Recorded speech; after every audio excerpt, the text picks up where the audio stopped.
Assalamualaikum warahmatullahi wabarakatuh. Perkenalkan, nama saya Dava Zaki Ataulah, nomor absen 11 dari kelas XG. Dan pada kesempatan kali ini saya akan mempresentasikan proyek saya, yakni flowchart program. Dari 6 case yang diberikan, saya memilih 3 case. Dan case yang pertama, saya memilih case 3 dengan judul Sistem Penilaian Kelulusan Siswa. Seorang guru ingin mempermudah proses penilaian akhir dengan membuat program sederhana yang dapat menentukan status kelulusan siswa. Program akan meminta pengguna memasukkan tiga nilai mata pelajaran, yaitu matematika, IPA, dan bahasa Indonesia.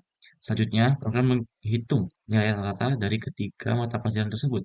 Setelah rata-rata diperoleh, program memeriksa kondisi. Jika nilai rata-rata lebih atau sama dengan 75, maka ditampilkan keterangan lulus. Sedangkan jika nilai rata-rata kurang dari 75, maka akan ditampilkan keterangan tidak lulus dan harus melakukan remedi. Lalu program akan menampilkan catatan lulus dan program berakhir. Berikut adalah flowchart yang sudah saya buat. Flowchart dalam program ini dimulai dengan deklarasi. Nilai matematika sama dengan MTK, nilai IPA sama dengan IPA, nilai bahasa Indonesia sama dengan BIN, total nilai dan rata-rata. Kemudian diinputlah MTK, IPA, BIN, dan total nilai dengan akumulasi dari nilai MTK, IPA, dan BIN.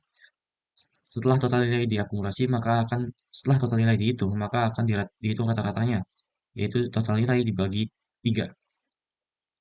Dan akan terdapat decision untuk menentukan apakah total nilai tersebut, rata-rata nilai tersebut lebih atau sama dengan 75.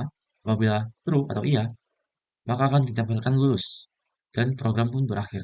Namun apabila ditampilkan false, maka ditampilkan tidak lulus dan melakukan remedi. Kemudian akan ditampilkan lulus dan program pun berhenti. Untuk case yang kedua, saya memilih case 5 dengan judul Sistem Parkir Otomatis di Mall. Sebuah mall modern memiliki sistem parkir otomatis yang menghitung biaya berdasarkan lama parkir kendaraan. Aturan yang berlaku adalah biaya parkir Rp5.000 untuk 2 jam pertama, kemudian Rp2.000 untuk setiap jam berikutnya. Jika biaya parkir melebihi Rp20.000, maka pelanggan akan mendapatkan diskon sebesar 10% dari total biaya.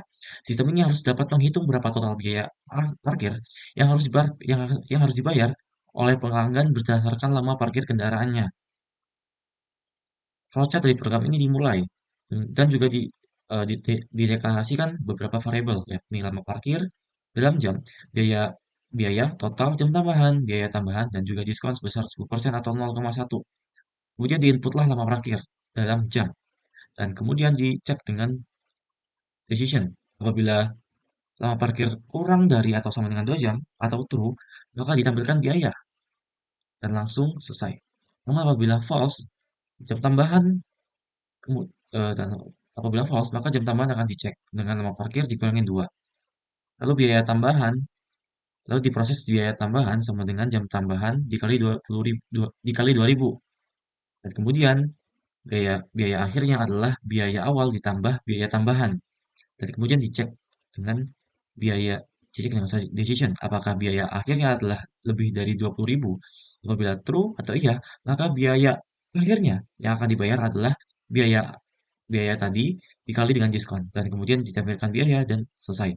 Namun, namun apabila false, maka akan langsung ditampilkan biaya dan program pun berakhir.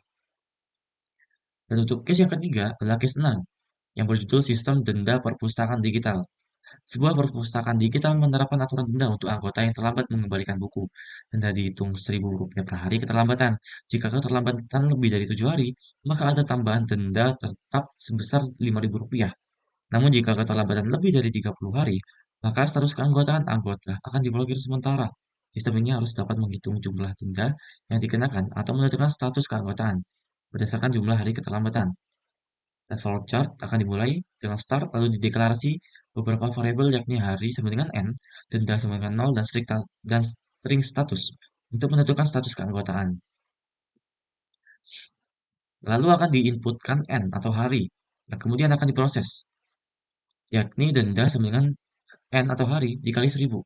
Kemudian dicek dengan decision, apabila true, maka denda akhir adalah denda awal ditambah 5.000. Ya, kemudian akan dicek dengan decision lagi. Apabila false, maka status akan aktif dan tampilkan data status lalu program berakhir. Namun apabila true atau hari lebih dari 30, maka status akan terblokir sementara. Dan kemudian akan ditampilkan denda dan juga status dan program pun berakhir. Namun apabila Namun apabila harinya kurang dari 7 atau false, maka status akan aktif dan langsung ditampilkan di status dan program berakhir. Dan berikut adalah proyek chart program yang telah saya kerjakan dan saya presentasikan. Mohon maaf apabila terdapat banyak kesalahan. Wassalamualaikum warahmatullahi wabarakatuh.